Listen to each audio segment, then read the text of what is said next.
বয়স কম তো, মাল সব নিচে, মাথায় নাই।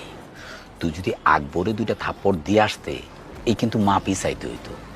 এরপর থেকে কোনো সিনিয়রগর সাথে যদি ঝগড়া লাগে, তাহলে আগেই থাপ্পড় তোপড় 2টা দিয়ে দিবে। এরপর পায়ে ধরে মাপ চাবি, বাস কাহিনী শেষ। আপনার কাছে অনেক কিছু শিখলাম কাকা। আর হন, রাত 12টার পরে নেটের স্পিড একটু বাড়ায় দিস। তোর কোনো কিছু একটা দেখতে পাচ্ছি, হঠাৎ করে দেবে আটকে গেল। আকবর, শিমুল হয়েছে তোমার হাঁটুর বয়সী, ওর সাথে কি গ্যাঞ্জাম করা তোমার মানায়? হাঁটুর বয়সী হইলে কি হইব? হালাই তো বেয়াদব। বেয়াদবি করলে কি হ্যাঁ বইয়া থাকতে পারতেন আপনি?